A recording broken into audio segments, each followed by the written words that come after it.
Ben Zion, can you mute your microphone? I forgot to mute. Yeah. But anyway, welcome back to another episode of Detonation. We have a very big special panel here. We have Frank.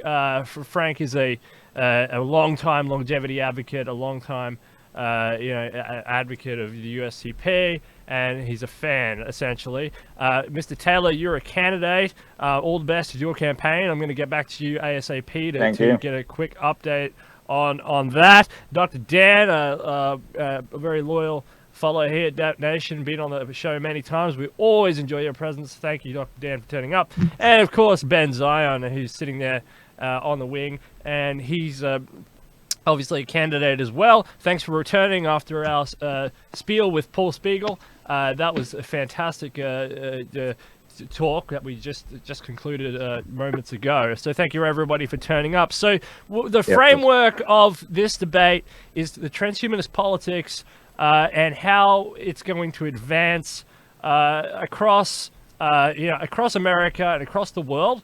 It's going to develop at different rates at different times, and how we can fuse science and transhumanism and the technology with the political arena. Now, the Zoltan Itzvan isn't here, but he would be a great person to have in this panel because he's the one who sort of got this off the groundwork on this fusion of politics and science. It's not the first time. It wasn't the first time that politics and science have tried to merge, but science has had an uphill battle ever since Copernicus, I guess. Battling with the Vatican Church. They're trying to put rational reason back into the sphere, in a dark age, essentially. So, Mr. Taylor, I want to start with you. Firstly, just quickly update us on how your campaign's going. I see a lot of activity on your page there. It's very good. Hopefully, you've recovered from the debate night. You did a fantastic job. You're doing a lot of wonderful work there. So, firstly, update us with your campaign. And how you're going, and then talk to us a little bit about, why did you get involved with the politics side of things in the longevity, radical life extension, technology space, and why do you think that's important? Why not just focus on one or the other? Thanks, Steele. I recovered after that debate. For me, the trouble was I had about 4 hours of sleep and then had to work for a 12-hour day. So that was a little tough, but made it through thanks to the wonders of caffeine. And here I am again. So I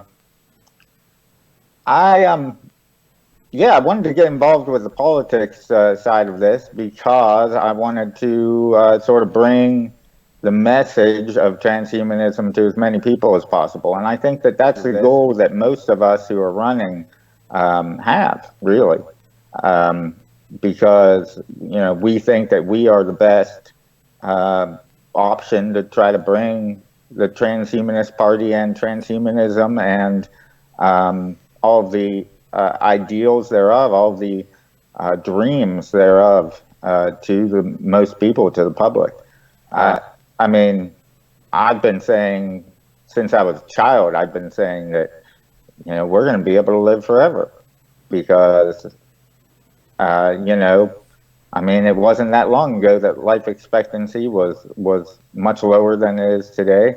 We've extended life easily into the 70s and 80s. There's lots of people living to over 100 now. And within my lifetime, I hope that people will be regularly living to 200. And then once I'm about 180, right, I hope that people are regularly living to 300-400. So maybe that'll keep pushing along. And I especially think that the anti-aging side of things is the way to go, and where there's a lot of potential, and a lot of research is headed that way now. And it's exciting. I've said before, and I'll say again, that this is the most exciting time to be alive in history. Maybe it will be more exciting in 100 or 200 years, but I hope to be there too. But right now, such cutting edge stuff happening, such changes, that we are on the verge of something really great with technology. And I mean, just think about, in my lifetime, I went from posting messages on bulletin board services that you had to dial into, and now, you know, wow, the internet is pervasive. It's everywhere. So think about those advances in technology. And, you know, one of my special interests, quantum computing, is really becoming a reality. So, you know, advances all around. It's a really exciting time to be alive. And I want to try to push that to as many people as I can. Yeah, well, you're doing a great job, and keep up the wonderful work there, and congratulations on your campaign. You came in quite late, but you've made a significant mark, and I think you did a really, really good job on your debate segments to elevate the discussion. I think you did a fantastic job, and I applaud you for that. So well done, Mr. Taylor, and you know, and we'll see you around. We'll definitely see you around. You're one of those people who's level-headed, and we'll see you around. You know, after it's all over, and continuing to, you know, be an advocate and push forward on this notion. And there will be other election cycles, and, you know, and there's plenty of jobs in the pipeline. There's plenty of work that's coming up. It's all happening here. You know, so you know, hold on to your seats, ladies and gentlemen. You know, it's all happening, and I agree with you on the technology side, especially quantum computing. We're looking at fantastic innovations that are coming down. Frank, you're a self-described layperson, but I wouldn't say that. I mean, you've been around this movement since 2000. I mean, I wasn't even born then. You know, what do you see in the merger of politics and science? Well, the thing is, I feel that, like, you know, our society still doesn't take, like, health seriously from the perspective of genetics and technology and everything. We still, like, you know, have this way of looking at it, like, let's say, you know, if you're a laborer, for an example, you know, like, you go to work, you do a job, but that job can even make you sick after 30 or 40 or 50 years, because you could be exposed to different things. And our mentality is still like, oh, you know, just tough this out, tough that out, tough that out. But, like, we don't really think about how delicate and fragile the body actually is. And the body actually accumulates damage. We don't think on a scientific genetic level. We still think, like, on this level, like, we think of ourselves like a car, but we think of ourselves like a car that doesn't break down and just keeps coming back up. And we're not really realistic about how the human body actually works, because, you know, we have a body that heals not greatly, but only to a certain extent. So we just look at it like, you know, in a simplistic way, you know, and most people do not think of it on the biological level. You know, we still think of it like that's why I use the car as an analogy, because you're just looking at it as an object that functions a particular way from the outside. You don't think of the whole structure of the car, even though we know that, like, you know, you use a car for a certain amount of time, it wears down, or if you use it the wrong way, it breaks down quicker. But we don't really think of it in that manner technically, you know, like, we just think of things in a simplified way. And if we were really going to advance as a species, we have to think on a more complex level, where you acknowledge that the human body is like a machine that functions a certain way. And how do you maintain the body to make it function better and not, like, just waste it? Because, you know, most people, I don't think that most people want to have a severe disease when they turn 70 or 80 years old, or want to constantly go through complications of different surgeries and different health problems. At the very least, you would want to be able to die with dignity, at the very least on some level, where, like, you know, you at least would be able to live a bit longer, you'd be able to function better, you know. And because, like, you know, living past 80 or 90 is daunting to people who don't understand these concepts. They think that they're going to turn 100 and they're still going to be old and infirm. And so it's like trying to get people to understand this concept is not easy. They still think of it like on a simple level because they're not conceptually understanding that, we could go on the molecular level where you could figure out the mechanisms that cause aging and the degradation of the body and how to replace or repair the parts, and going on the more finer level. And we don't really think that way as a species, which kind of shows that we kind of are primitive still, because it's like, it's the same like people still fighting over race or whatever. It's like we're not really thinking on a much more complex, higher level. We're still thinking on a very simple level as a species. Yeah, thank you very much for those opening comments. Sen's Foundation, Sen's Research Foundation does that exact thing where they look at the body like a car, and you could have replaceable parts essentially to extend life. Dr. Dan, welcome back to the show. Politics and Science is the title. What do you think? Why are you involved with the USTP? Is it important? Because I like your idea where the show is going. We're going to talk about strategies to make politics and science more palatable in mainstream society. Dr. Dan, welcome back. And yeah, if you want opening thoughts and on these subjects. Well,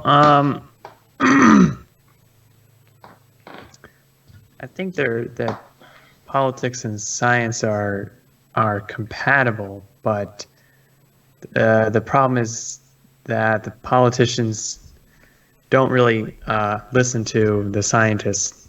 They're on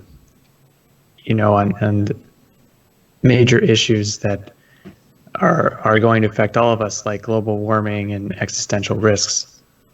So that's one area where I see a lot of tension between politics and science. Science is about getting at the truth, whereas politics really has nothing to do with the truth. It's more about rhetoric and who can have the most convincing rhetoric to win over votes. And most politicians lie in the furtherance of their campaigns. So I guess that's where I would see the tension. I guess the reason I'm in the USTP is because the USTP is talking about issues that none of the mainstream parties are talking about. So I think it's the big issues that I think that we need to be talking about more are longevity, thinking about aging as a disease, and really the biggest source of global health burden, and realizing that aging and dying at age 90 or 100 is not inevitable, but that there's with the right investment we could actually reverse a lot of that. So obviously longevity is a big issue that really no one in mainstream politics is talking about. And then the other big issue is, for me at least, is existential risks, which are very near-term technologies that could cause global catastrophe, or possibly even extinction. The two big ones that I'm concerned about would be super intelligent AI and bioengineered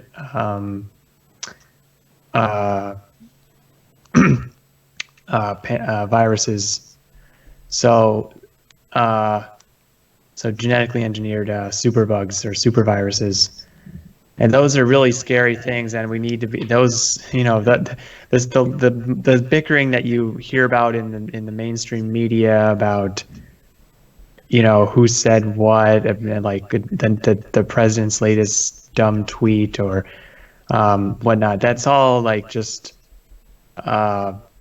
eating up our time and attention. We really should be focusing on these major issues that are going to be affecting the future of humanity, not just for us, but for future civilizations going on into the far future.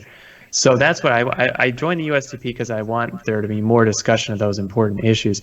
The other thing I wanted to just say is, Robin Hanson is an economist that I admire and follow, and he's a very independent thinker, and he said that he has an analogy actually that if you think of the two major political parties like in a game of tug of war, where one's pulling one way, the other everyone's pulling one way, and then on the other side everyone else is pulling a different way.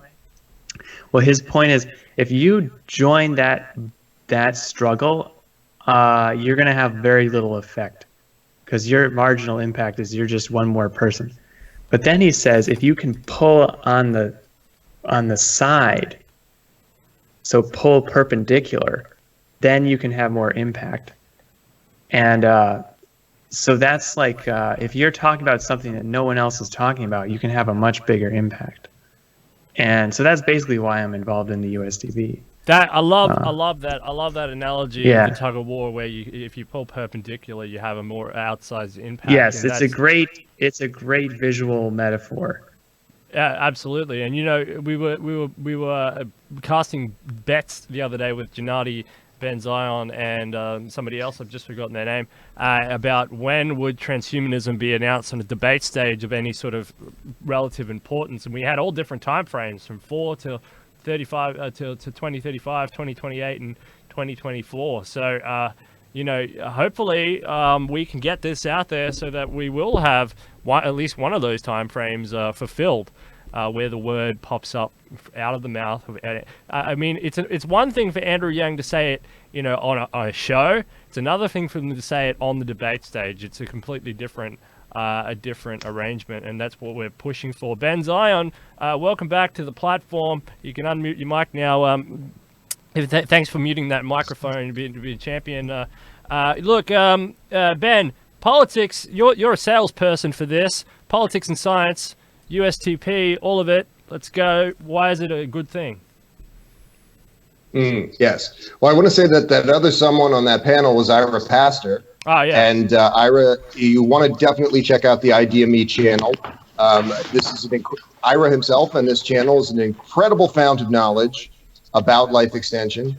There's nothing quite like it. So I would encourage you, if you have a legitimate interest in life extension, which I believe all true transhumanists do, then you want to be learning as much as you can, and check out that channel.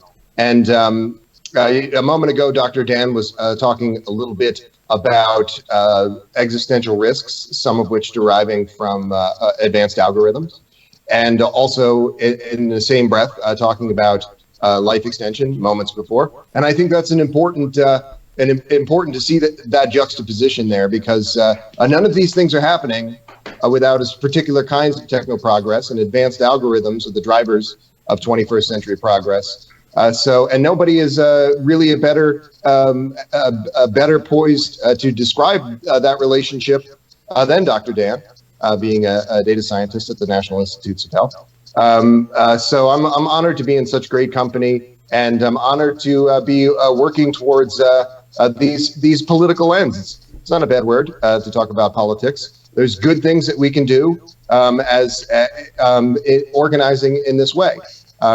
Just moments ago, we were talking about reaching out to key personalities, life extensionists and techno-futurists who are also organizers in other parties, in particular the Democratic Party, perhaps setting up a longevity caucus, something that we could be working on now that would give us purchase in the changes to come in our public health services and other initiatives. These are good things that we must be doing.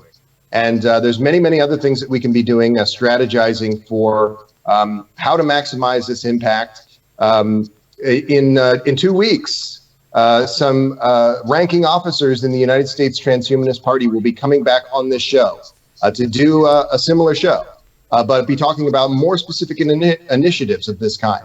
And I have an inkling of some of those initiatives, and it's mind-blowing, the kinds of things that we're going to be doing. Incredible. I said that I'm going to build this organization to 10,000 people, and I think that that is a modest estimate. That is a conservative number.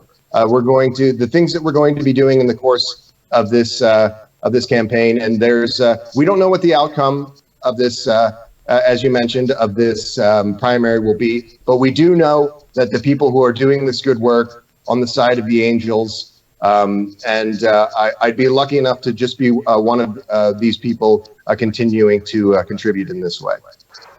All right, so in a few brief words, I'm going to go around the room and just tell us in like less than a minute, starting with you, Frank, is the merger of science and politics something that's achievable? If yes, why? If no, why not? Is the merger in politics something that's achievable? I think it is. I think that the issue is that with the culture in politics, I think that one of the large issues in relation to it is that a lot of the people that might become politicians, they might have education as a lawyer or as a businessman, but they don't have an education in science sometimes.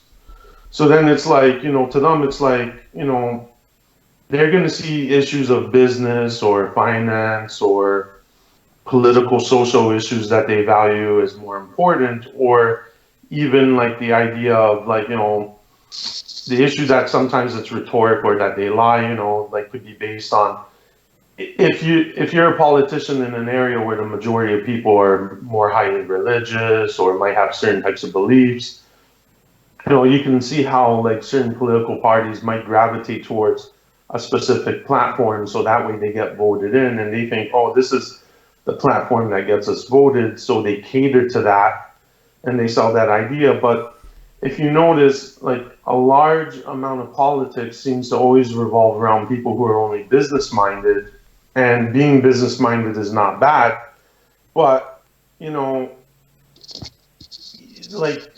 they're not thinking scientifically at the same time. So it's and certain issues that are like climate change or any other scientific issue, they might not properly understand it, or they might not think it's relevant, or they just don't see the importance of it in terms of short-term benefit, or how it benefits them or other people, or why it might be important. Something like climate change, it's a big problem, but it seems like it's far away to these people. And they might not think that it immediately affects even the area that they live in, or so then they just probably will pretend oh, it doesn't exist, even if they know that it's real.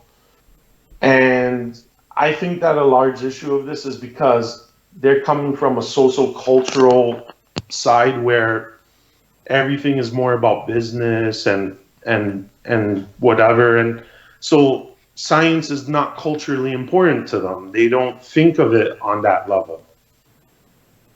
All right, Matt Taylor, science and politics merger. Do you think it's achievable? If so, why? If so, why not?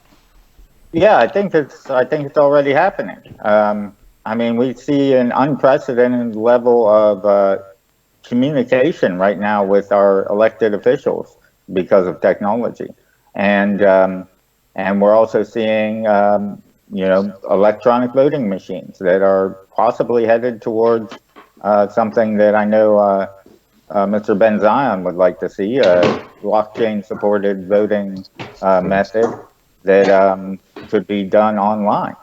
I think we're headed that way, and I think more and more we're going to get more connectivity between the people and their elected officials, and I think in a republic that really drives the elected officials to be more cognizant of what their constituents believe and want. We're headed there. I was part of an initiative several years ago to try to do just that, to bring more voters' ideas into the hands of their elected officials. we ended up not launching because at the same time Change.org launched their platform, and it seemed like they were doing pretty much the same thing we were. You know, I mean, I can hop right now on Twitter and send a message to my governor or to my definitely to my representatives in state government. So we're there. We're getting there. Absolutely. All right. So, Dan, Dr. Dan, Yeah. same question. Do you think that politics and science can merge? Well, I mean, I think I interpreted the question a little bit different. The way I interpreted it was, you know, can we get political policies informed by science? And I think it's a constant struggle because really the political leaders we have are only going to be as scientific as the populace that voted them in. And so if you have citizens that are not scientifically literate, they're not going to be voting in people who necessarily understand science or care about science, so we see this both on the left and the right, that the progress of science and technology has been stymied or blocked, or wrong-headed policies have been implemented. So, for instance, on the right, it took many years before embryonic stem cells could be used in research, just because of misconceptions about what was being done with those stem cells. I mean, that people thought that they were going to be cloning human beings and all kinds of crazy stuff, and total misconceptions of the actual science. And so that's an example, where politicians latched onto irrational, unscientific fears people had, and also religious, kind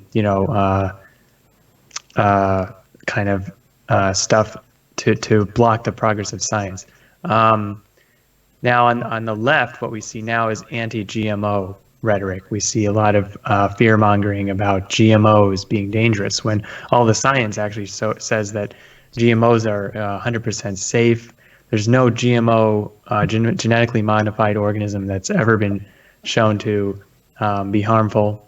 And any products using, genetic GMO-based, food or molecules go under a ton of testing. So really, the anti-GMO stuff is just playing to the citizens who don't understand the science. It's pandering to those citizens. Anyway, so it's a struggle, I think, to get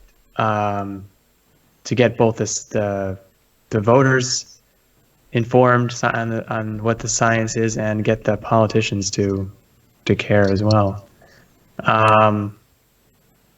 Yeah, I could go on with more examples, but that's my feeling. So, and the other, there's been, government support for science is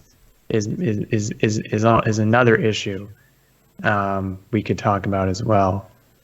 All right, we'll leave that in for a second. But for policy, yeah. All right, cool. So Ben's eye on politics and science. Are they going to live together? Yes, no, maybe. Yeah. Well, I like that Dan unpacked some of the various concerns and ideas there. And I really appreciate that kind of a devotion to scientism, to philosophical technocracy. Maybe not of reasonable people might disagree to the extent to which we should have a technate, and on what timeline such a thing might be occurring. But this idea that technocrats and scientists are really the best people to be doing a lot of this. And I spoke to people within the technocracy movement. That movement dates back to 1920 formally. The founder of that movement, Howard Scott, is no longer living. But people who worked closely with him in the 20th century are living, and I spoke to Howard Rushing and George Wright, people who gave me a lot of interesting insights into the functions and goals of technocrats. And I think that kind of thinking is something that's sorely lacking in the way that our government is run, the way that we view politics and policy organizations generally. And we need to be doing a lot better. And in doing so, we would be seeing better outcomes.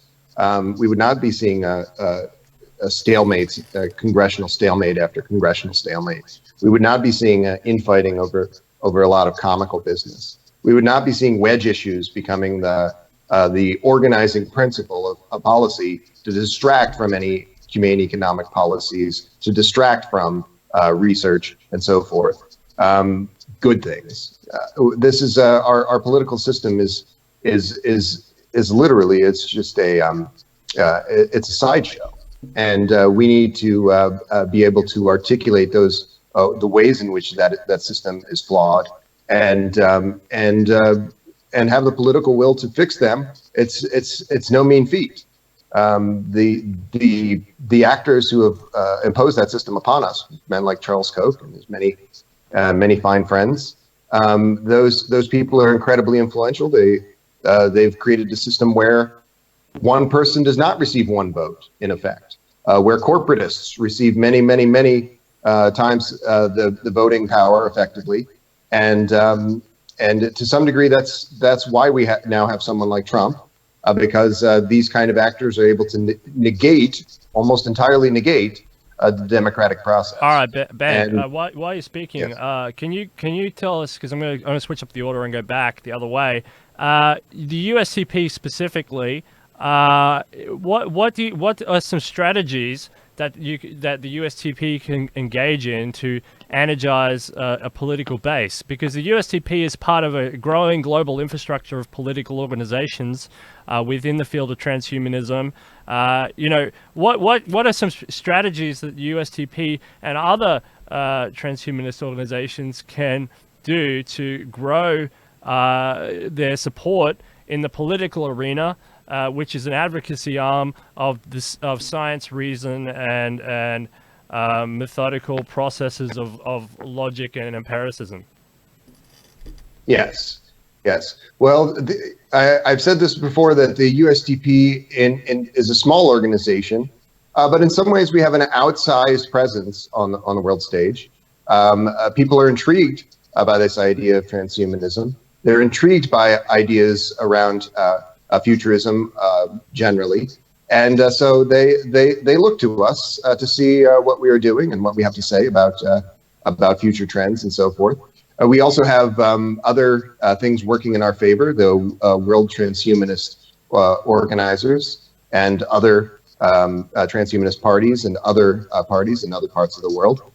These are things we have a kind of a transnationalism to what we do that other organizations do not have, and that's very powerful as well. And we can be using all of that to be promoting these good outcomes, namely life extension, which I think again is the thing that brings us all together. But we have to do it in a serious-minded way. We have to do it in a way that also advances the publicity and the public face of this organization. All right, thank you, Dr. Dan. What's some strategies that the USTP and other infrastructure, transhumanist political infrastructure, can adopt to promote advocacy?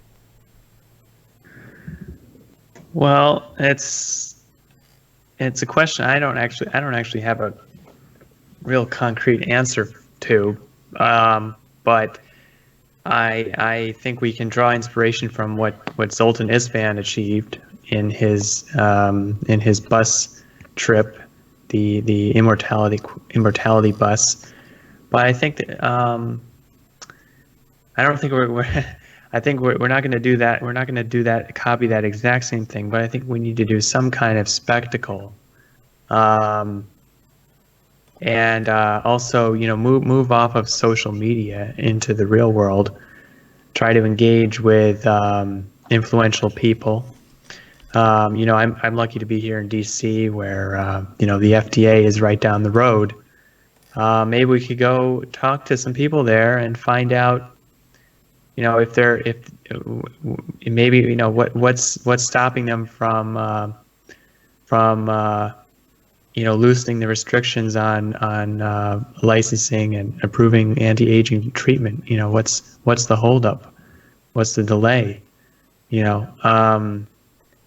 So anyway, we could be talking with people in the media and people in influential organizations. That's probably a big thing. And again, talking about issues that other people aren't talking about. And I'd love to see Ben Zion maybe give a speech or two somewhere, or whoever wins this thing. I'll be at Radfest, come hell or high water, and I'll network with. There's a lot of transhumanists who are not involved in politics. Maybe get them in. Maybe not, if they're not willing to join the USDP, at least have them come to events. Have them participate in some other way. And then longer term, yeah. Sorry, yeah, that's good. So real life action. Yep. Well, just one other thing. Longer term, really, there should be a think tank, some kind of permanent thing, think tank for drafting transhumanist policy. Absolutely. All right, Mr. Taylor. Well, Dan, you mentioned the immortality bus thing, and I mean, Ron Paul supporters crowdfunded a blimp that went across America, or went across the United States. Great. Yeah. Yeah, and it was just simply said, Google Ron Paul, and I mean, that was a great idea, and that got tons of international attention. I mean, I don't know. Maybe we could crowdfund a detonation. No, I'm just kidding. But anyway, all right, Mr. Taylor. Advocacy strategies for the USTP and other political transhumanist infrastructure. How do they make? What's the plan? Well, that's not actually a bad idea. I mean, I think that we have a lot of people in the party and the movement who have done some guerrilla marketing before, and I think that also we have a lot of people who are involved in tech, of course, and are very imaginative and can come up with ways to sort of push our agenda forward, at least into the public eye. And I think the public, as Mr. Ben Zion said, I think they're ready to hear it. They're ready to hear our message, and how hopeful is it? I mean, it really is the most hopeful thing in a world where we're scared about the future, that the future is going to be great. And here are all the promises that it can bring us. The issue is going to be to take some sort of public sentiment that we can garner and bring that into the political field, and convince legislators, particularly, that they do need to open up their minds about pursuing science as one of the guiding principles of this nation. I mean, America was founded on the principles of the Enlightenment, and so it's strange to me that in some places superstition and old ways of thinking about things sort of rule the day. But I think that as people become more informed and people see that there is hope, and that science and technology can provide that hope, then I think they're willing to listen. So it's going to take getting some public support, I think. I don't know exactly the way to go, but I do know that it starts with trying to get on into conventions and on stages and in front of microphones on podcasts and then onto the news, I should think, and get the word out as much as possible. I think that's where it starts. But certainly, it's not a bad idea to try to do a little bit of guerrilla marketing out there. And you're involved with the education sector directly. Do you think there's any way that could evolve, or that process could be altered slightly to enhance educational derivative products that would help the political cause? Oh yeah, and I think I really look at this generation that's coming up, that's just now coming of age to vote.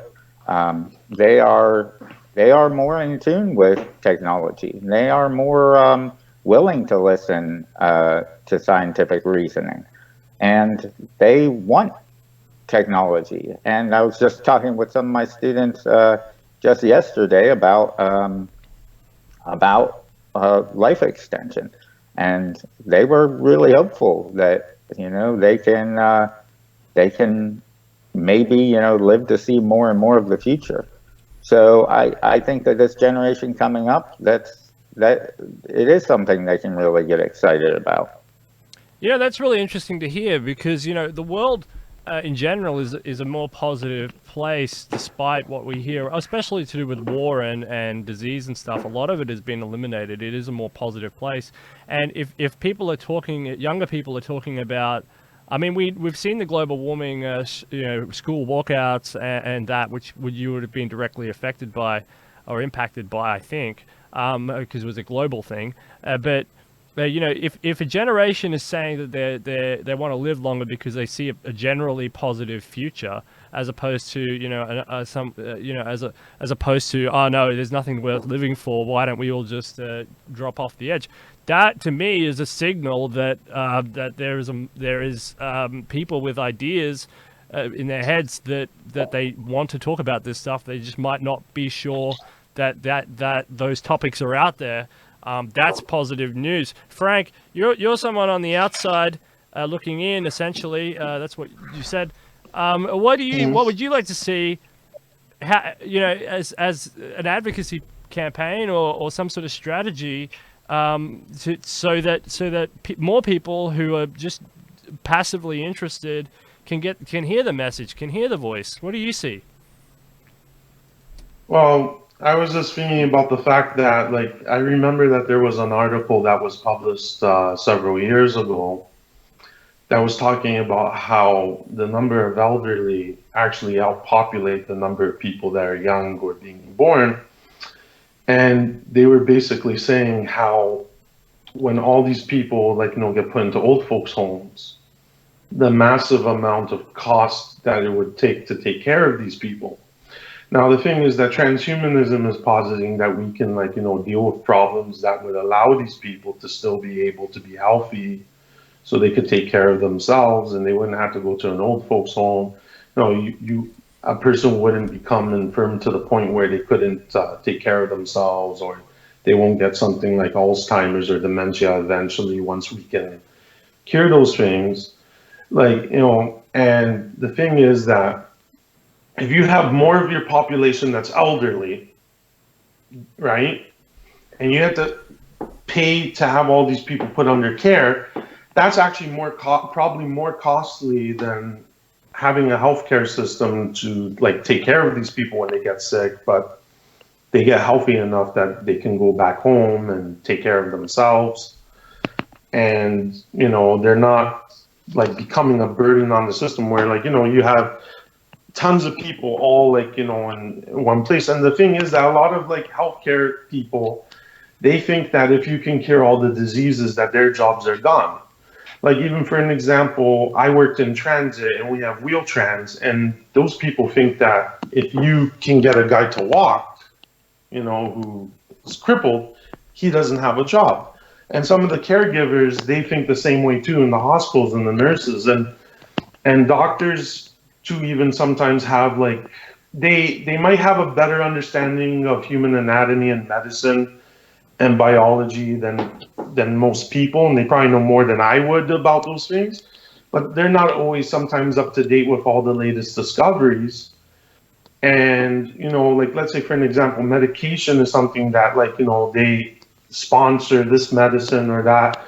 And I remember that I had to see a doctor like one time, and he didn't even know about things like that. They've done studies on mice where, like, you give them stem cells and it temporarily repairs the parts of the brain that cause schizophrenia. And he was like shocked, like he didn't even like know these type of things, right? So I think like one of the issues is that we'd have to like reach out to the medical industry and the medical professionals and doctors who still think that these concepts are a radical idea. Like, in the sense that they're not wrong in a large degree because they have a strong understanding of how the human body works and what our current technology is at, but they might not be able to imagine the next step that it's going to reach to. So they just think that this is a radical idea, or they might think that it's crazy, and they could think that, and they might not like understand the concept like fully. And then maybe some of them do, you know, like I'm not saying that all of them don't understand it, but like I think that that's a large issue, because sometimes you even see a lot of doctors still think that aging is just a natural thing, and they do not see it as an illness. All right, thank you. Yeah, so what motivated you initially? What was your... Yeah, no, actually, I have a question. So, this is what I was going to ask. So, what's for you? What's your biggest concern? Let's say it's an existential threat. What's the biggest thing that you're worried about? And you would like to see the USTP or other political infrastructure talk more about? So is it AI? Is it nuclear weapons? Is it global warming? Is it what is your biggest existential threat? And what would you like to see our political party do to address that existential threat? Who's that question for? Frank. I would say climate change, biological weapons, far more than nuclear weapons, to be honest, and artificial intelligence. I would say yes, but with artificial intelligence, we don't really know what direction it's going to go in, and it's not really good to push that dystopian Terminator scenario. It's really more probably like, you know, how will an AI function? What if it malfunctions? Or what if someone creates a virus, or someone, like, you know, creates an AI that was purposely designed to cause problems, like shut down computers or things like that? Because I don't think that, like, I do think that eventually there will be sentient AI, but I don't think it's for maybe another 30, 40 to 50 to 100 years probably, or another 20 years. I'd say I'd be more worried about biological weaponry, because it probably would be much more cleaner and efficient for someone to make a biological weapon than to have a nuke. Most governments are not. So let's say biological weapon is your biggest concern, your biggest existential threat. How do you think political parties such as the USTP should talk about it, address it, and get that message out there? Well, the government, some scientific articles have talked about how usually the government's not up to date with the latest discoveries and can sometimes be a bit behind. Maybe now it's not as bad as it used to be, and maybe it's slightly changing, but like some of Craig Venter's discoveries have led to things where, like, I could be an average guy and I just know enough about biology, and I could probably make a virus and just send it out and use it as a terror weapon, when before that was not possible. And these changes happen so fast, the government doesn't have time to adapt to it and create policies to deal with it. And disinformation, like, you know, like, let's say for an example, like, you know, some of the discoveries that Craig Venter made, he'd like tell the government, you guys have to not publish these papers so people wouldn't have access to them unless they were given authorization, as an example. But the government might not be up to speed with these latest technologies in terms of policy because of the massive amount of bureaucracy that there is. Not everyone might even realize that that technology exists. And then tomorrow, you know, a terrorist group could probably just make a bacteria that does something and nobody would even realize that it was going on. All right, thank you. Matt Taylor, same with you, same question. So what's your biggest existential threat, and what do you think the USTP and or other transhumanist political parties should do to address that threat and talk about that threat and popularize the notion that they have answers to that threat? Yeah, I mean, I think that the biggest threat to humanity right now is global climate change. I think we don't answer that problem in the next 20 years, we're in a heap of trouble. And I think that science has already provided us with the answers. And it's not through individual recycling and all that stuff, because what impact can one person make? No, it's through controls on industry, and it's through scientific means. We have great advances in renewable energy now that will take us away from fossil fuels, and nuclear energy. I think too many people who are sort of in the green lines, you know, sort of trying to fight global climate change, haven't seen that as an option. But nuclear energy is safe, efficient, and does not release these greenhouse gases. So I think that really needs to be considered. All right, Dr. Dan, what's your greatest existential threat? I think I know this one, and then how would you like to hear the political infrastructure broadcast that they have answers to it? Yeah, so I agree with Frank, and I think that at least in the near term, the threat of bioengineered super viruses is really the worst thing. Recently, there was a paper where they showed that you could actually assemble the DNA for smallpox, which is that smallpox has been eradicated, fortunately, but they showed you could assemble the DNA just by buying snippets of it from different labs and then somehow combining it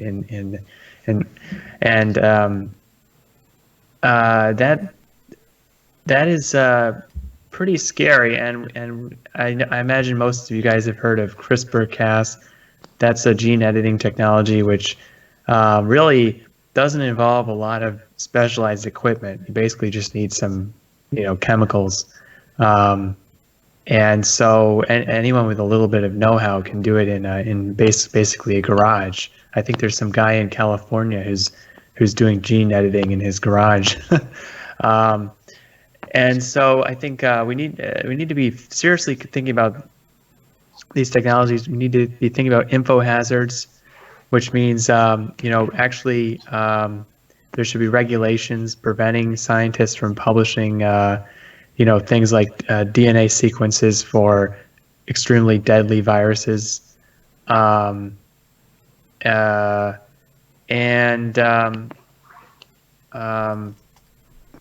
we're on the other hand, we're not going to be able to ban people from doing this genetic engineering. But so then I guess the other thing we need to be researching is countermeasures.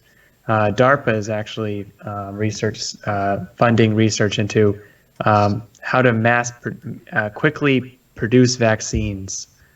We need to be researching how do we, if there's a pandemic, how do we respond in the fastest way? Like how do we mass produce vaccines? One of the things is with Ebola virus was we actually have a vaccine for that, but it's extremely hard to make. We don't have good with some for some vaccines. it involves growing. I don't want to get into the whole thing, but it's very time consuming. So luckily, I think we're all, DARPA is looking into this. It's obviously important for our national defense, but it's just important in general to safeguard humanity. So yeah, in the short term, just to wrap up, in the short term, biosecurity, bioterrorism is my biggest concern. Longer term, AI superintelligence is my bigger concern. Thank you very much. And yeah, I thought what Frank was saying was good as well, along those lines as well, because it's something that's popping up in my area as well more and more. Ben Zion, your biggest existential threat, and how can you popularize, basically, how can the USTP and other political infrastructure popularize they have answers to the solutions? Yes. Well, these concerns of about bioengineering going awry, AI going awry, they are very real concerns. They remain somewhat theoretical. The damage that we've done to our ecosystems through reckless industrialization and poor practices in dealing with that are very real. We do have a climate crisis that we must address. We are already seeing a fairly large number of climate refugees. We're going to see increasingly more of those, and we're going to start to see water refugees, people that are on the move from certain areas in the continent, maybe moving westward on the Eurasian continent or other parts because of the lack of potable water.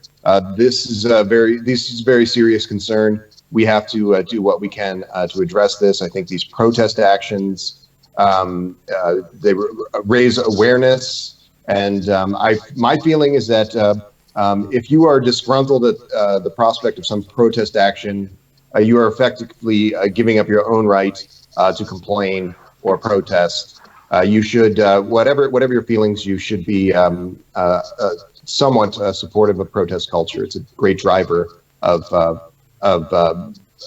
legislative and cultural changes. But what the panelists have said about existential risk is very real. AI philosopher Eliezer Yudkowsky has coined a Moore's law of mad science, which is every 18 months, the minimum IQ necessary to destroy the world drops by 1 point, and that's relatively small outlay of resources. Is pretty well reflected in what Dan and Frank said about concerns with the life sciences. I feel that that's the needle in the haystack, and the haystack itself is technological advancement. So my feeling is, even though we have to isolate those problems and concern ourselves with those problems, the real story here is something more like Buckminster Fuller's ephemeralization concept, being able to do more and more with less and less, until ultimately we are able to do everything with nothing. That sounds perhaps like just a fanciful thing to say, but we're seeing these moves towards a post-industrialized society. We're seeing these organizations that are able to effectively move towards a post-scarcity with a high level of automation and advanced algorithms. And those very things that might endanger us for a few years, or endanger our civil society for a few years, by putting people out of work, also hold tremendous promise for our civilization in terms of quality of life, human development more broadly, and very good outcomes getting off world and doing wonderful, amazing things. Right. So I think that we have to isolate those things, but it is a small part of that equation as what we're looking at as a techno-futurist landscape. All right, fantastic answer. Well, so this just to stimulate everyone's mind for the next question. I want to tell you the list of transhumanist texts. I'll just list them out here. But the question is for everyone to think about, picking one transhumanist technology, how can you make that, what's a strategy for a political party to say that transhumanist tech will help and benefit mankind, or humankind, peoplekind, whatever the word is. Artificial intelligence, robotics, blockchain, virtual/augmented or mixed reality, 3D printing, quantum computing, biotech, nanotech, automation, health span, singularity, multiplanetary species, distributed decentralized data, open source, scientific method, and quality ideas. So there's some transhumanist tech and ideas there. So picking one of your favorites or many of the other favorites, what's one issue that you think a transhumanist political party could take and really refine and then throw out to a wider audience, for purposes of political stimulation? Ben Zion, you have time. Okay. So the question was, what is the one technology? So pick your favorite technology, and then argue how that a party could take that technology and then espouse that as something that's beneficial.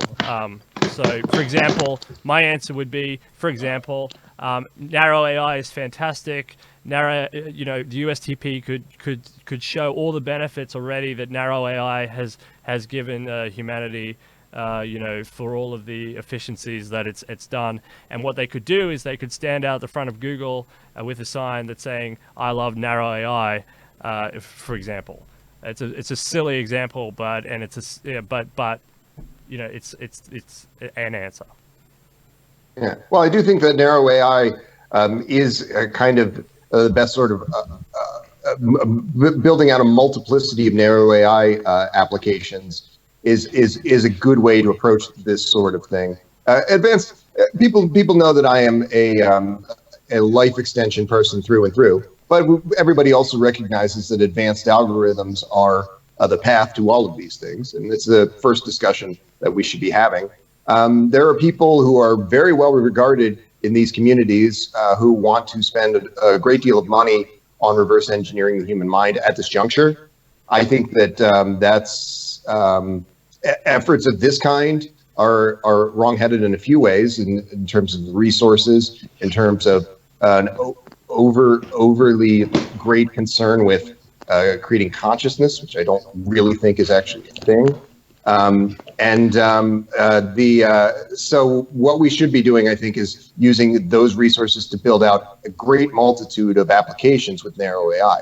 And there's no conversation of this kind that isn't centered around advanced algorithms. And so if I were looking at all of these other things, I would be thinking about how to make the best use of those advanced algorithms and be building out useful applications at every stage. So before I go on to Dr. Dan, another example would be, for example, 3D printing is great because it's going to alleviate the housing shortage in the future, so that Maslow's hierarchy of needs is going to be more fulfilled with the shelter aspect. And that's really beneficial, and the USTP could pick that up by eventually aiming to build their own 3D printer and build model houses that people could walk through and say, hey, look, this is the benefits, this is what we could do for humankind and mankind if we were allowed some sort of political leverage. It's a USTP sponsored venture here. This is a 3D printed house. We could have these all over the world, self-contained units. Come and have a look. I mean, that's an example of something that a political party could do. All right, so Dr. Dan, picking your sort of favorite transhumanist technology, how do you think that could be utilized to as a showcase method for a political party? Well, there's a lot of technologies that I'm getting some feedback here, but there's a lot of technologies, and just to throw it out again, nuclear. Really, the public doesn't seem to really understand that nuclear is actually much safer than any other form of energy production. But I think the big one for the USTP, where the USTP can have the biggest impact, and which is really one of the most important, is again longevity, and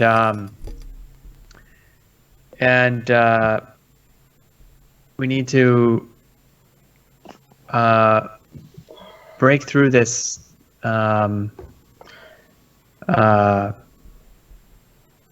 feeling of you know, that curing aging is impossible, and start educating people on the science of what's going on with mouse models and stem cells, and you know, some of these supplements like NAD boosters, and show people that this technologies can really improve your health span. And again, it's the same things we've been saying all again, but I feel like we have to learn how to break through a lot of these socially constructed narratives around aging. And also, you know, like, so for instance, with the religious right, or not necessarily right, but with religious people, they may feel like it's wrong for us to interfere with nature. But these same people are happy to go to the doctor and get, like, you know, chemotherapy, or if their loved ones got sick, they would give them the most advanced medical technology. So a lot of these arguments that people throw out offhand can be countered quite easily. But I think we need to learn how to do that in the most effective way. And the only way I think we can learn that is by engaging with people. All right. So, yeah. So I think we have to learn the most effective strategies for breaking the pro-aging trance, and educating people on longevity medicine. All right, thank you very much. Thought-provoking answer. Mr. Taylor, picking one technology, what do you think a political party could do to focus that, to get that into the public eye? Yeah, I mean, of course, medical technology and life extension, anti-aging are sort of the top of what I would consider the most important transhumanist ideals. But I think you were looking for something that we as a party could make happen to sort of draw attention or to get people to embrace that. I think augmented reality is a potential there. I think that as creating technology that uses augmented reality becomes easier, we have a chance to maybe to create a tool that people would use that could also spread the message about how useful technology could be in your everyday life. All right, fantastic, thank you. And Frank, same question. What energizes you? What technology do you like, and how would you like to see political parties promote that? Well, I guess that we could also start getting into more like showing the advances of tissue engineering and how its applications are going to keep like improving. Like for an example, some scientific studies talk about how they grow like stem cells for Parkinson's or for repairing damage inside a person's brain and things like that. And the thing is that, especially if like people want to start like implanting things like circuits into their brain, as an example, we would also have to master tissue engineering on some level, because if we do actually go to the level of invasive technology, you'd also have to be able to manipulate the biology as well. And conceptually, you'd have to have the ability to engineer different types of tissue and organs in order to do most of that, because then we would be thinking of the human body on a more modular level afterwards.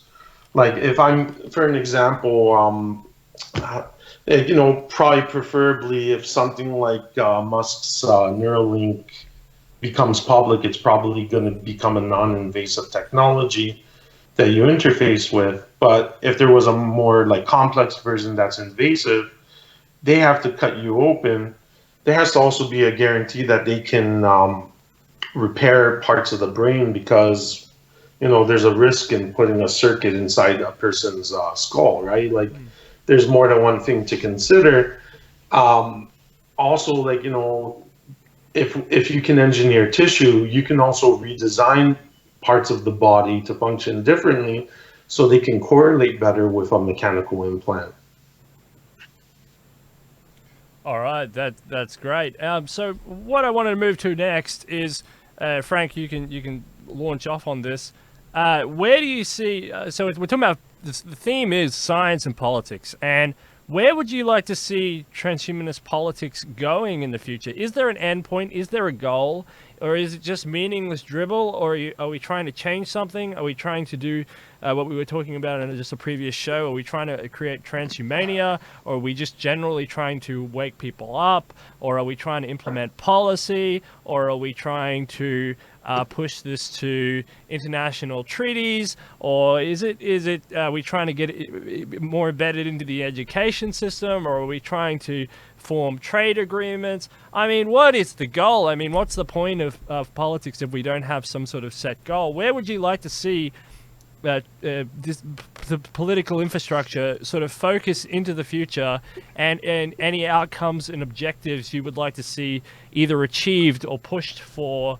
Yes, advocacy is all good, information awareness and spreading is all good, but we're talking about politics. Politics at the end of the day is kind of about change. It's about formats of adjustments in legislation. It's about putting people into place so that they can put in different political processes, changing minds and society. Is there any sort of goal that you're enthused about that you would like to see on some sort of time frame, or is it just a general mishmash of just information and education awareness? Well, I would argue that there is no end point, but the ultimate goal of transhumanism is mostly to get technology and guide it in a direction that is beneficial to humans and to the environment surrounding us. So basically, what transhumanism mostly is like, trying to figure out how to deal with the problems of inequality. Like, for an example, if only rich people can live forever, right? Like, there'd be a disparity in society. Or if only one group of people could get upgrades, there would be a disparity in society. Or if we finally reach the point where technology reaches a level that makes humans obsolete, part of the purpose of transhumanism is to be aware of the possibility that we could become obsolete as a species, and to try to adapt so that way we stay relevant when technology reaches the level that it could surpass us as human beings, so that way we don't fall into obsolescence as a species. And really, like, a lot of people mistakenly think that Terminator, and they have misconceptions about transhumanism, and they're really failing to realize that what transhumanists are trying to do is, if something like Terminator was real, which I don't think is going to really happen, that we're actually trying to adapt to make sure that Terminator doesn't happen, and we're trying to say that we want to create an equilibrium between technology and nature and human beings that would be functional for our purpose as a species and not detrimental to human beings, but would still also be beneficial to nature and to the emergence of AI, and to accepting other types of forms of life, whether they're artificially created or whether it's another species from another planet, or humans end up evolving into something else, or humans start to biologically alter themselves. So we start to become different species. And basically our goal mostly, I guess, is to make the concepts of science and technology and the change of the human body and the change of and the emergence of artificial intelligence, be something that works beneficially for everyone as a species, and with equilibrium to nature, because it's we might want technology, but we also don't want to destroy the planet or just completely get rid of nature. We want technology and nature to co-adapt with one another in some sort of way, which might not be something that you can do automatically, but would be a goal, because a lot of people might think, oh, but yeah, you're going to advance technology, but that might threaten the planet, that might threaten nature, that might threaten animals. And we're thinking more of like, you know, we want to use technology to improve the condition for everything. I would say that that's pretty much. Oh, what the hell happened? All right, you're still there. We can still hear. Okay, all right. That's a good answer. All right, so Mr. Taylor, politics is about political change, about legislative change and societal change at its core.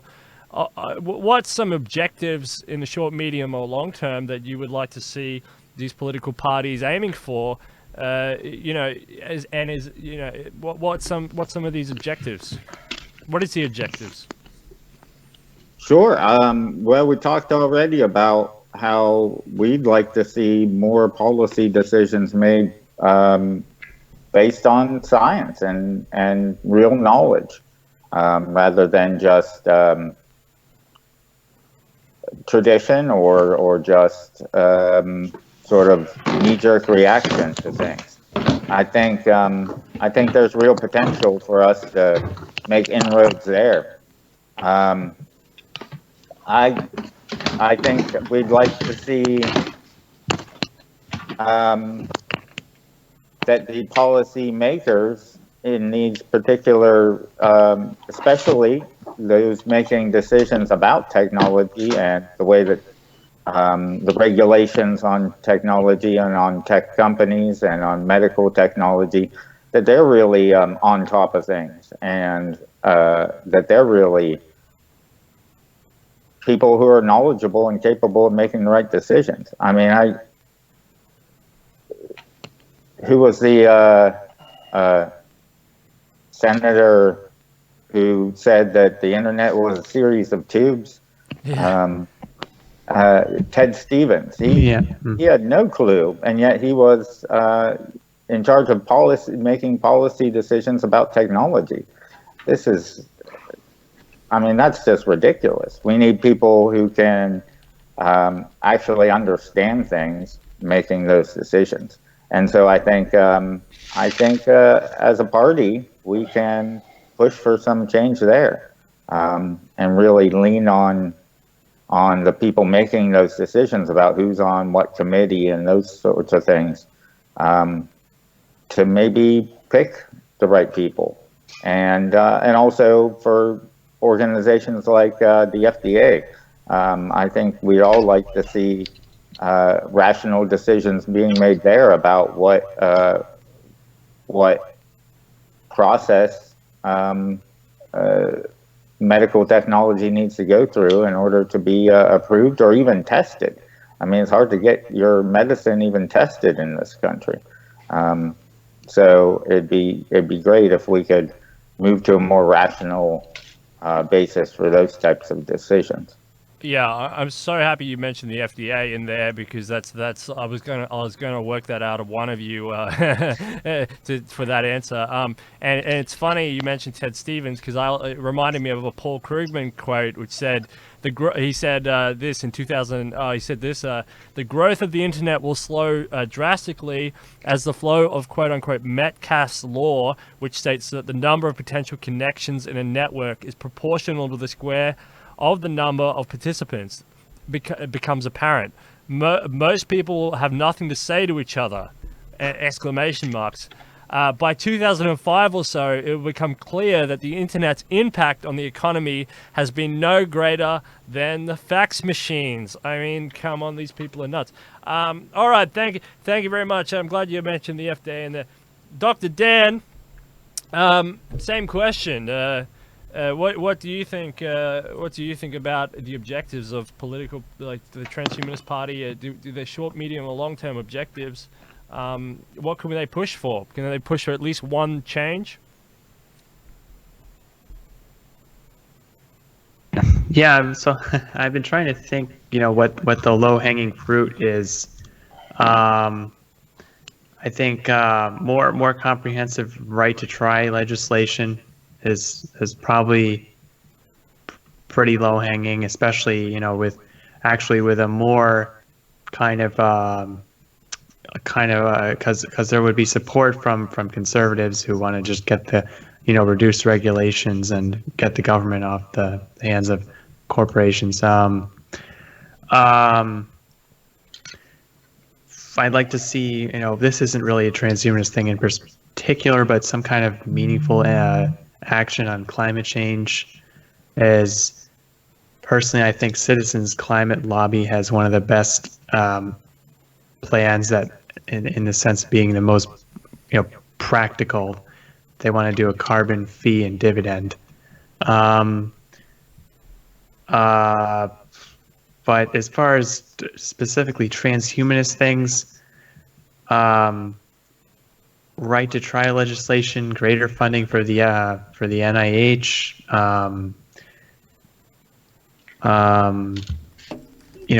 having some government or lab programs to address existential risk, encouraging what's going on with private space flight. I think Australia is trying to get into that now. A little late to the party, but I think they got jealous of New Zealand and Rocket Lab. But again, these are sort of broad things.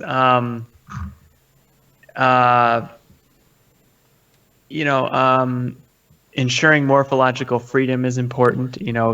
People should have the ability to put whatever they want into their bodies. You've hit the easy one, and this is the other one I was going to bring up, because Gennadi's led the way on this. I mean, Gennadi went absolutely viral when he went and he basically said, there was a chip implant or the bionics thing, and he went out and he just held a sign up, and it went totally viral. I mean, these are easy political issues to hit on. The FDA, I think that's a great idea. And morphological freedom, I think this is the other big one. These are the two I was going to bring up if nobody brought them up. But I think that's really easy to do, and I think because you can make easy legislative change, especially in the United States, where you have 51, 52, I always forget, states which all have different codes of law based on this sort of stuff, and it would be I don't think it would be much of a challenge to get at least one state to agree with you. I mean, that's not a huge issue, and I think you've done it there. Continue. Okay, well, yeah.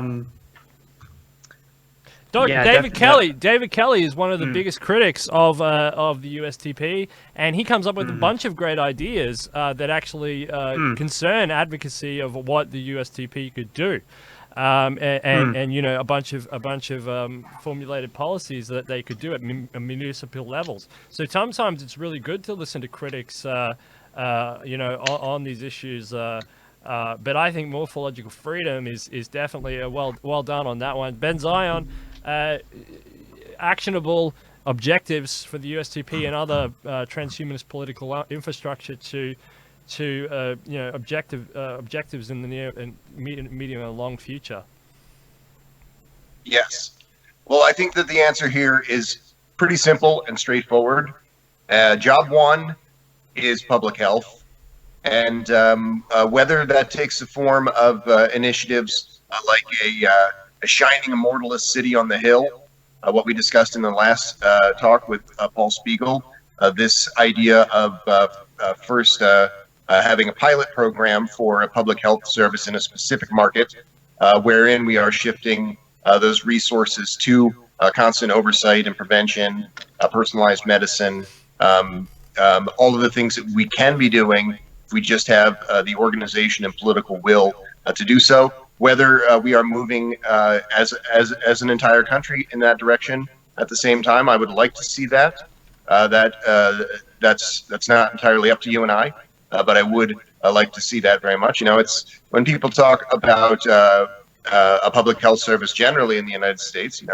A Republican talking point is that this will raise your taxes. but it doesn't. These people ignore the fact that it will raise your taxes, but it will reduce your overall cost by 75% in their healthcare system. This is a tremendous cost savings. Can see the same kind of cost savings in a public health service that shift those many trillions of dollars to prevention and constant oversight in the form of personalized medicine, and just using data science and using automation, artificial intelligence that we have at our disposal in the right way. That is the thing that we can be doing, and we'll see so many benefits from bringing people to this point of living well. We'll see so much more contribution to techno progress more generally by having the political will to do so. Something I would like to see more more movement on by the USTP and other organizations is claim, artificial form of claim, but claim on some of these technologies, because, like, for example, Bitcoin is pretty, or blockchain technology is pretty decentralized technology, but you don't associate it with transhumanism. You associate it with a bunch of disconnected people in their mom's basements, and I think that's a huge loss on the publicity side. I mean, there should be more of association that this is a transhumanist tech and that this party was promoting it, and therefore this party and this technology have more of a connection. And I think there's a branding problem there with all of these organizations where they're missing out. They're just saying, oh, we support all of these different techs, and not behind not advocating for a single technology or associating themselves with a single technology in an infant stage, which grows up to be something wonderful. You're missing out on a huge branding campaign and association campaign from these political parties. And these political parties, if they advocate hard enough for a single issue, let's take Zoltan Itzvan. He's leading the way on this. Let's take artificial wombs. I mean, I want to see the leaders of these parties talking to the CFOs, the CEOs, going up into legislative houses, holding up signs, organizing rallies. Let's say just around artificial wombs, for example. And if there's an association there and it's strong enough, then the USTP or some other party will be known with that technology and the benefits and the strengths and the SWOT analysis, strengths and weaknesses of that.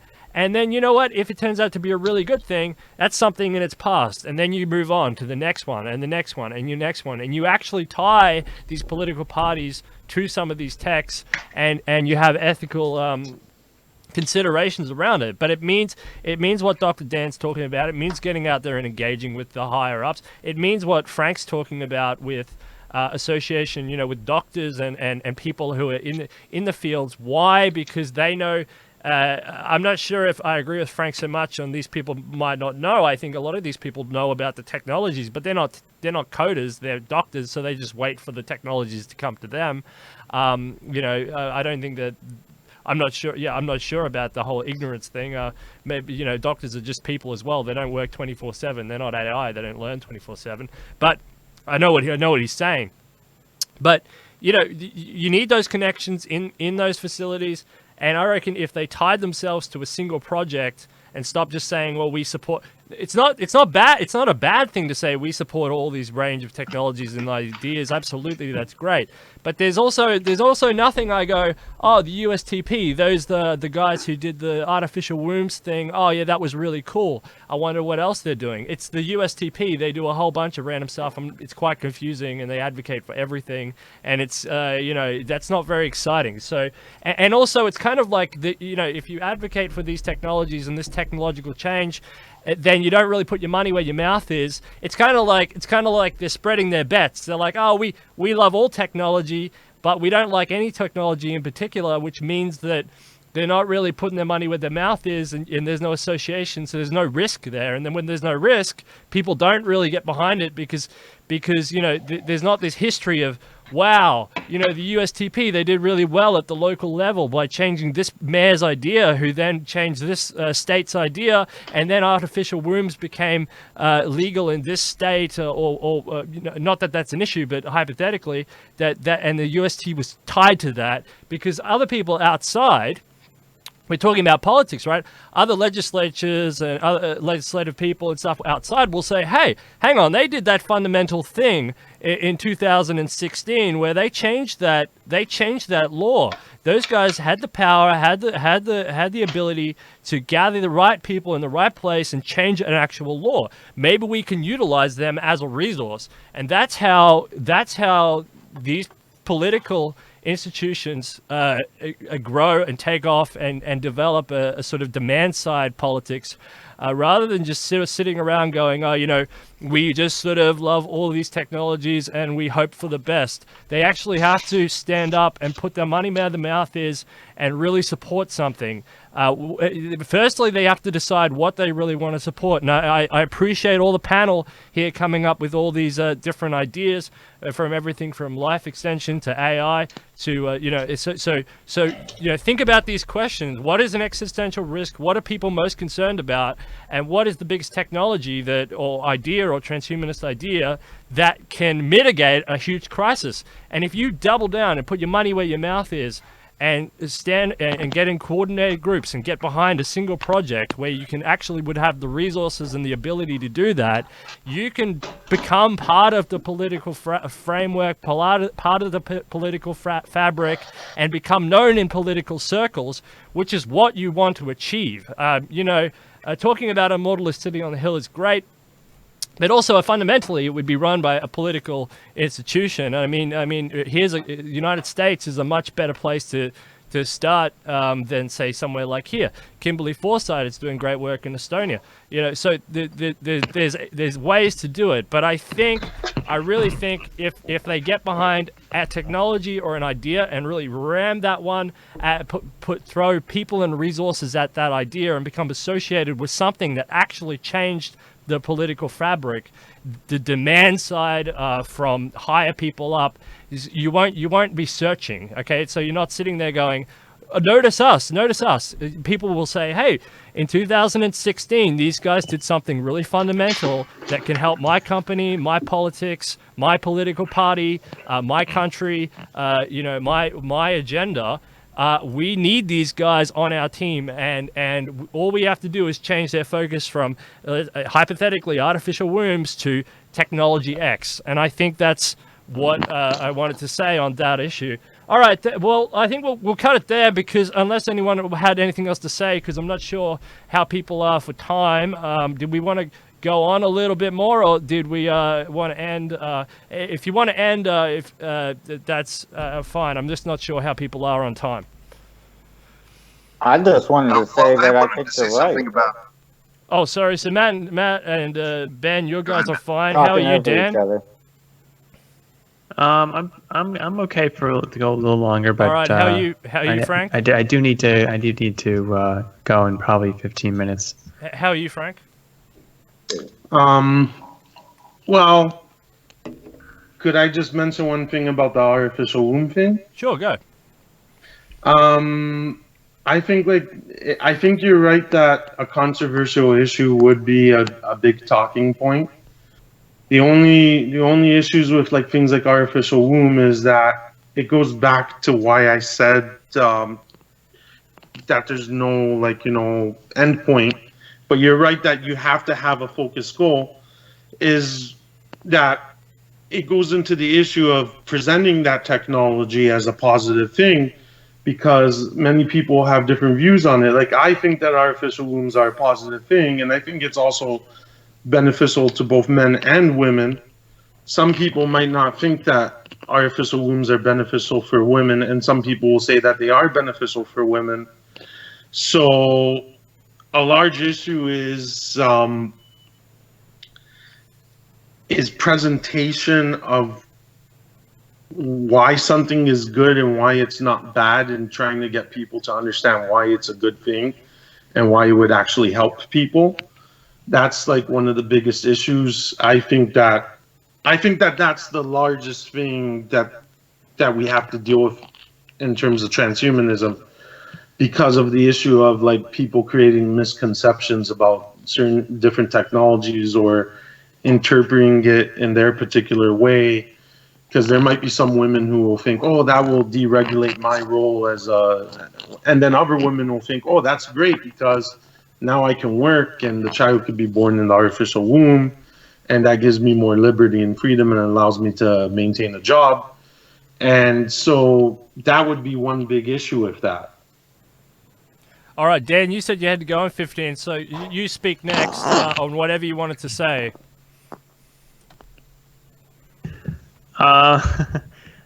Well, yeah, I think we need to say, we need to be kind of provocative. If you remember Zoltan Istvan, but I think we have to be careful about our messaging. So one thing I wanted to say was, I think we need to be careful about using the word immortality.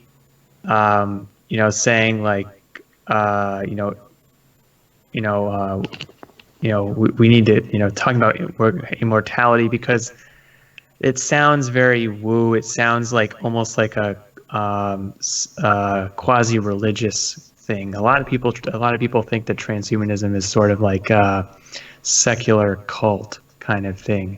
And yet, when we go around talking about immortality and living forever, I think it kind of feeds into that perception. And just scientifically speaking, it's, immortality is with the universe expanding outwards forever, and the heat death universe. It's not technically possible. What we're really talking about is health span and radical life extension, so you can live hundreds of years, and so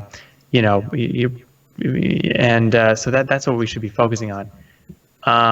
The word immortality and the immortality bus was very provocative and got a lot of media attention, but I think we need to be careful about using that word. But Zoltan did other provocative things, like he talked about having implants implanting chips in everyone, which is not something I agree with, but very provocative. He talked about having he had an article about AI president. I love the idea of promoting artificial wombs for gender equality. No, I don't understand why more people aren't talking about that. It seems like something that should be feasible. And I think child having to bear a child and everything is a major source of gender inequality. So those are my main comments. I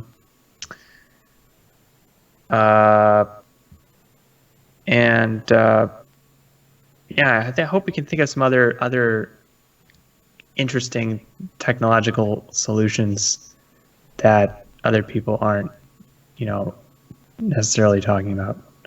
Matt Taylor, you wanted to say something? Yeah, I think you're right. That I think it would be good for the party to choose an issue that would to push forward, and I think that that decision maybe has already been made. I think that we have a chance to push forward. I'm blanking on the term you use, but the right of individuals to modify their own bodies. Morphological freedom, yeah. Yeah, I think that would be a good issue to get behind and to really push forward. I think, we in America love our freedoms, and especially personal freedom. And it should be our right, I think, to modify our bodies in any way we see fit. So that's an issue that I think the party could get behind and really push forward, and get some laws loosened up about, make some noise about it too.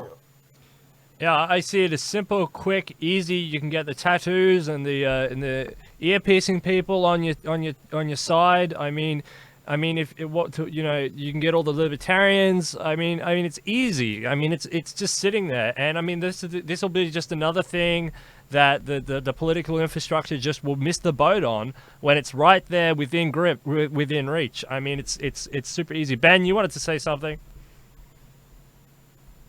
Yeah, well, the biobags, the artificial wombs is an incredibly interesting subject, and Dan was talking about some of the pieces that Zoltan's written, and we were talking about all of the amazing contributions Zoltan's made.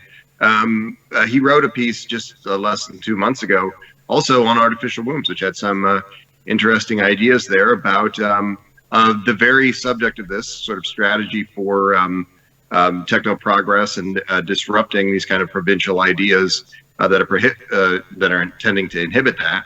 I view, to take a step back from it, I view the abortion debate not just as a wedge issue, an issue that is a very heady issue, which impacts people's lives tremendously, but one that is given an outsized importance on the if you were to rank policy initiatives that most affect people's lives, abortion should not be number one.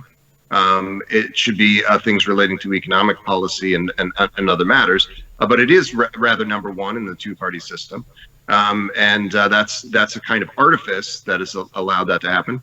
And but that's the wedge issue is just one aspect of that. I think that it has to do with a kind of a larger feeling of dread and moral panic around fertility medicine, and choosing one particular very visible issue to draw a line in the sand to then slow progress in this field of biomedicine more generally.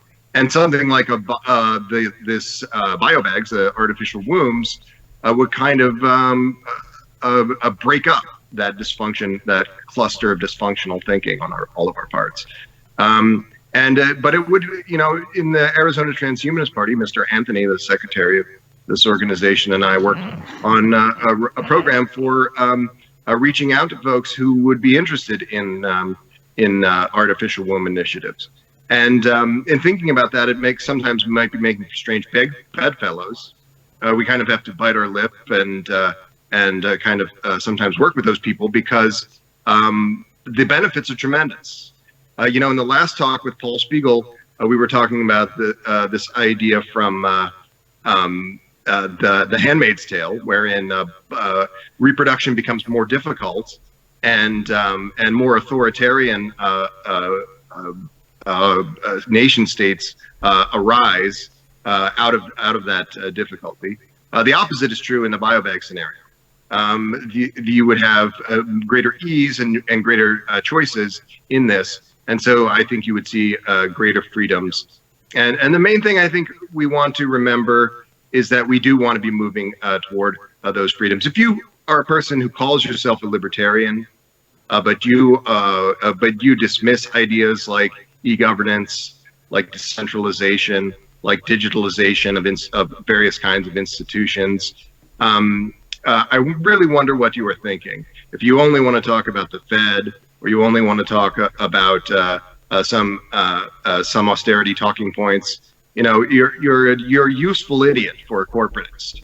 You're not a real thinking libertarian, because we can be making steps in the near term towards these things by embracing a decentralization, and blockchain, as you mentioned earlier, is something that we should be embracing there as well. Dr. Dan, I know you got to go now, so have you got any final comments? The other issue that I didn't hear, but I would float as sort of low-hanging fruit, thanks to Andrew Yang, would be UBI. That would be the other one that you could easily jump on board and popularize. The campaigns have tried to do it in their different ways, but we can get more creative with that, definitely, now that that's almost a mainstream talking point. Dr. Dan, what would you have to say as your final comments on political infrastructure, USTP, transhumanism, all that stuff? Well, sorry. I was just trying to make sure my mic isn't too loud. I think that we need to have more content creators and people out there talking about unique things. I think we brought up some interesting talking points today,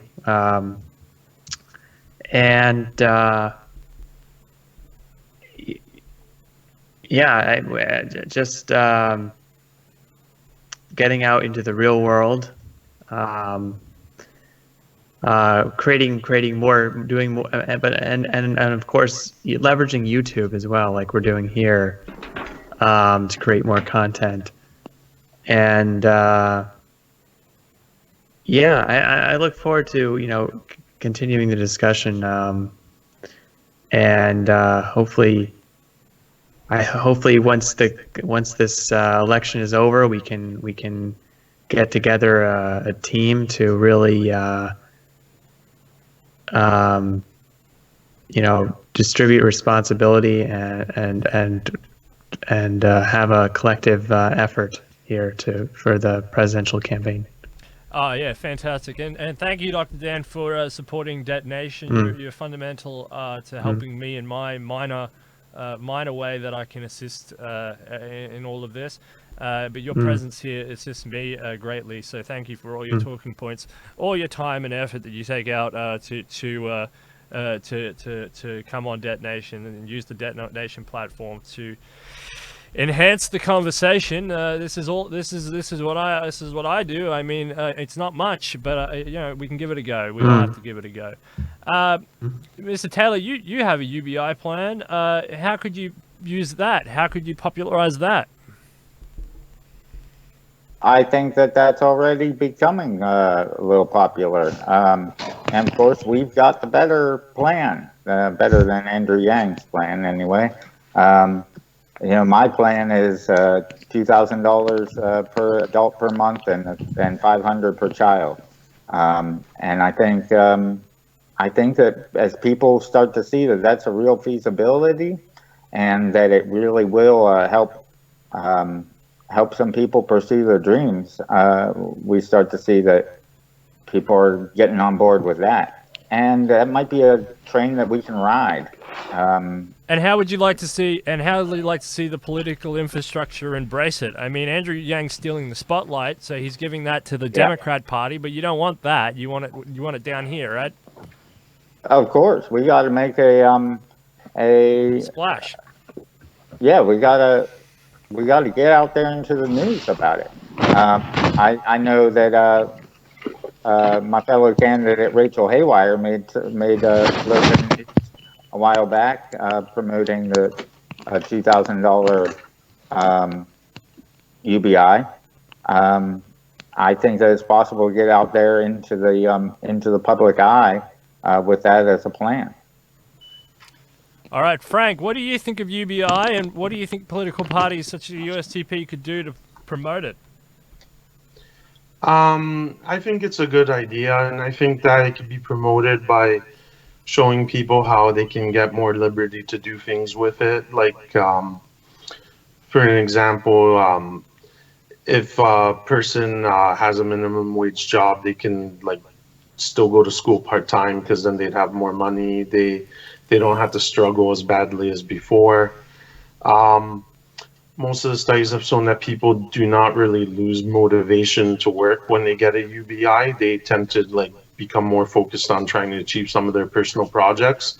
It opens the door for them to be able to do more things and to enrich their private life, while they will still usually maintain a job somewhere, but they can at least now afford to pursue education, or to even maybe take some time off from work for other things that they want to do, or even to help them to start a business. So it is a good thing.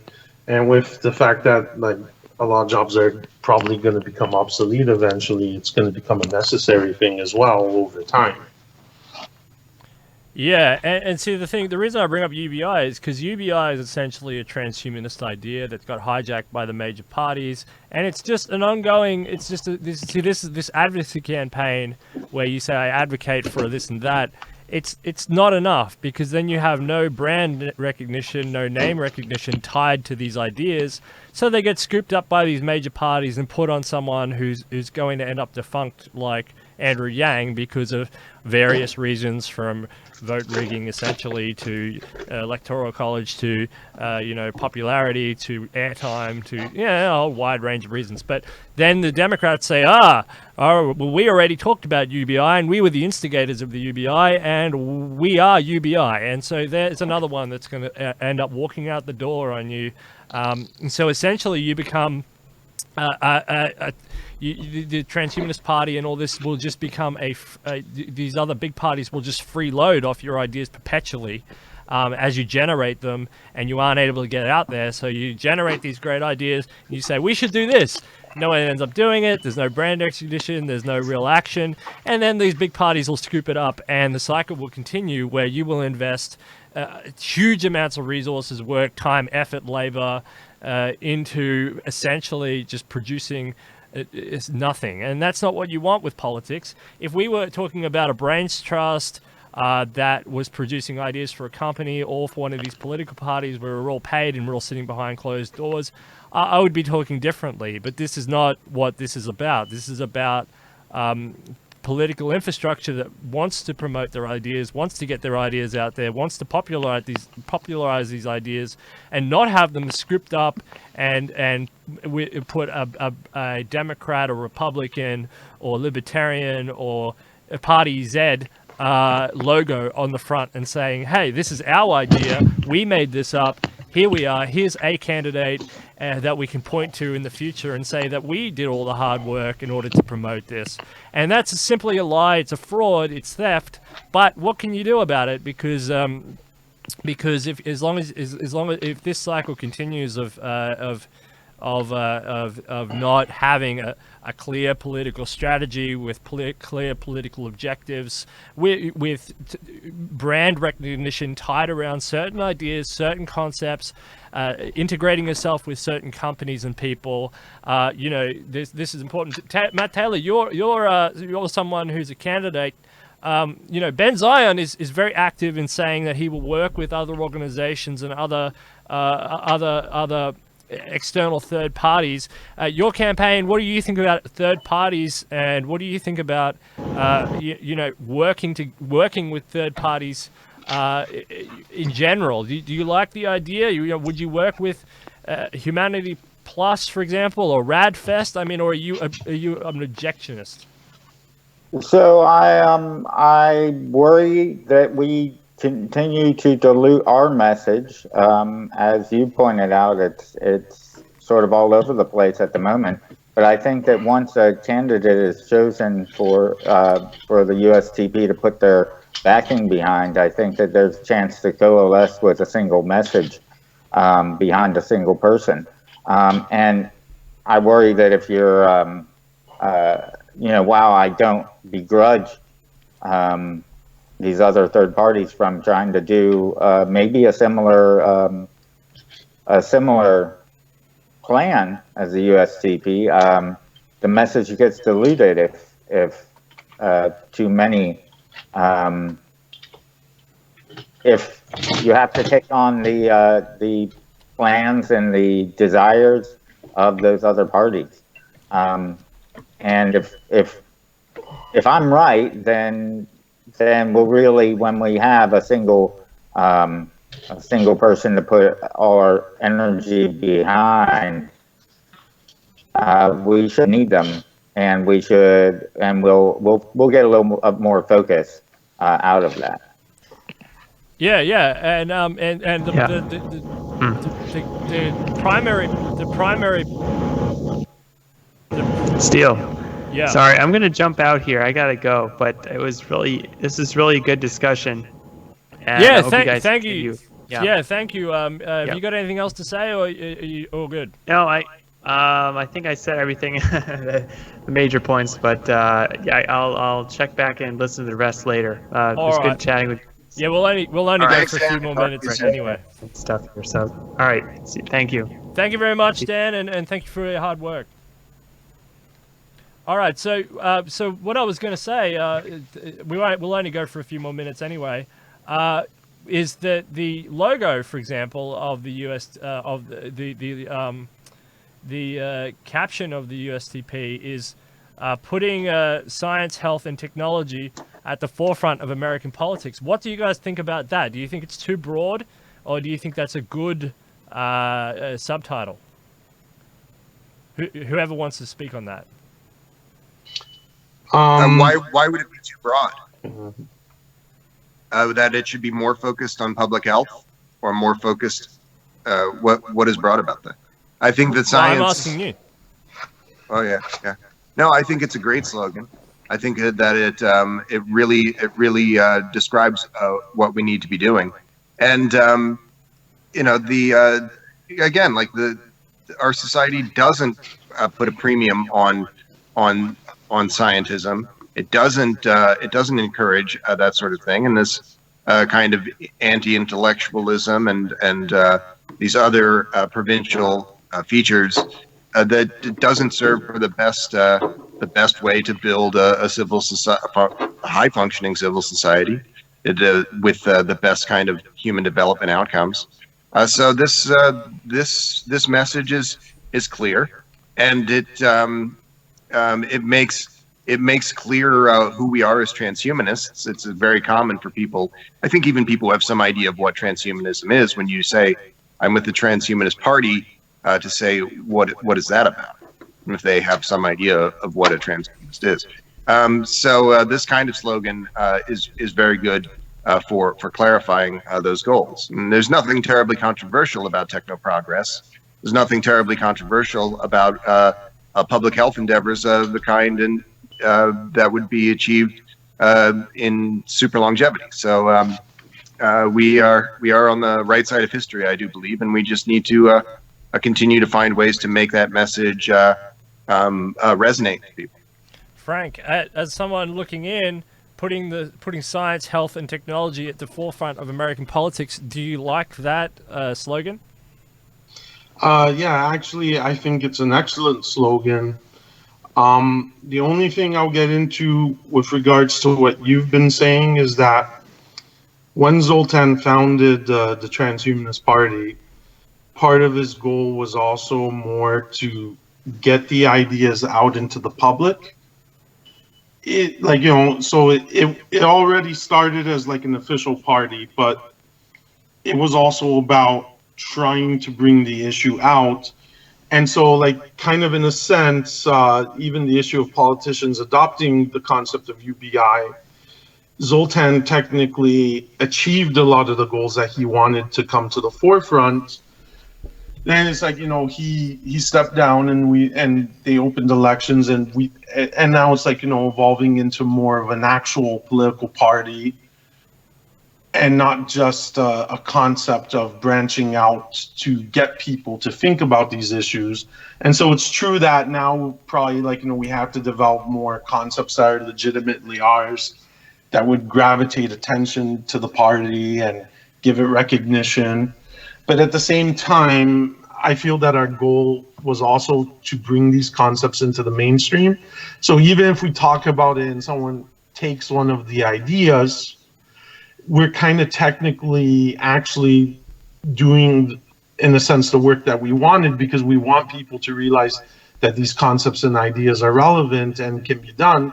But at the same time, with the UBI thing, I'm guessing that someone like Yang might sell it in a simplistic sort of way, where this has been an issue that's been discussed for a very long time in transhumanism.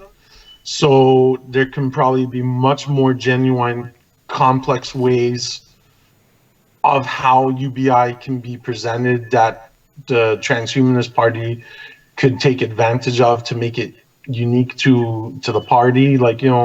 We could probably deal with issues that Yang might not be dealing with, because in a sense, some people have argued that Yang is just coming in with the UBI almost like a Band-Aid solution to the current problems. And there's probably a lot more complex, deep thought on how UBI needs to be implemented, how it's going to be treated, and other issues, and I'm sure that there's other complex things that could be used in the way that you're talking about as well.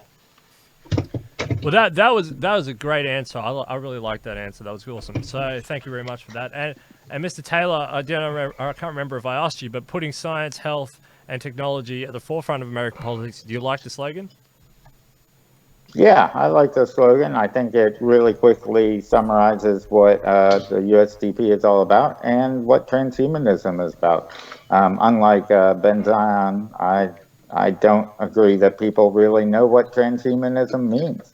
But when I say that I'm pro-tech, when I say that I'm pro-science, when I say that I am for medical technology and medical advancement, then they start to get behind that and understand where I'm coming from. All right. Well, I think we should call that a day. Thank you very much, everybody, for attending, and thank you, Dr. Dan Elton, for coming on as well and putting your thoughts. I think I really enjoyed this episode it was a great episode to learn a lot and to do a lot of brainstorming, essentially, on paths forward, because it's a good episode to do now because we're running out of, we will have a leader very, very soon, and it's good to start thinking of strategies in a post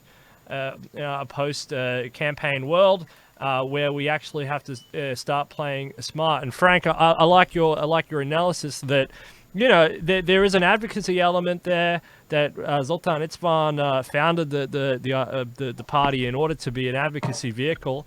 The only problem I have with the total advocacy is that it can go so much further, and we can get our people into significant elements, whereas like what might happen is you might generate these ideas, these other people might steal these ideas, and then you don't have the proper people working, you don't have trusted people working, and you just have the same old guard, or whoever's in the Republican or Democratic caucus or whatever, the same old guard with these new ideas, and they're going to mismanage it, or they're not really going to understand. It's just a theft. IP theft, I guess, but it's a theft mechanism, and so you're going to change a little bit, but you're going to end up with people with crazy ideas, with these great ideas, and not the correct people to implement or consider change, or who know a lot of the issues inside out. That's the problem. Like I think it was Mr. Taylor said, or he was talking about the senator, or Dan Elton was saying that a techno-Luddite was essentially in control of the internet. I mean, that's not a good recipe. Maybe that was, because then he just let it go. I don't know, but. So you want people who are sort of educated on these issues to be at the front, and the thing is, if they're all going to aggregate in a transhumanist context, then that's good and that's bad, because it's good because we all know where they are. It's bad also because they're not throughout the political sphere. And so if these bigger parties do take it on, we know where all the smart people are, but we don't know, they're not having an actual influence. They're just generating information. So there is an advocacy part, but there's costs to just advocacy within that. And I want to seek to address those concerns as well, and have an impact on a wider system-wide scale. So thank you, everybody. Thanks, Ben. Thanks, Matt Taylor. Thanks, Frank. I'd love to meet you, Frank, and I think you're an incredibly thoughtful person. I'd love to have you back on the show at some point to go through. You sound like you know a lot about transhumanism and a lot about different technologies and stuff, and so I really want to pick your brain on some of this sort of stuff. So that would be really good. But thank you, everyone. All more coming to you all this week. Thanks. All right. Thanks, everybody. Okay.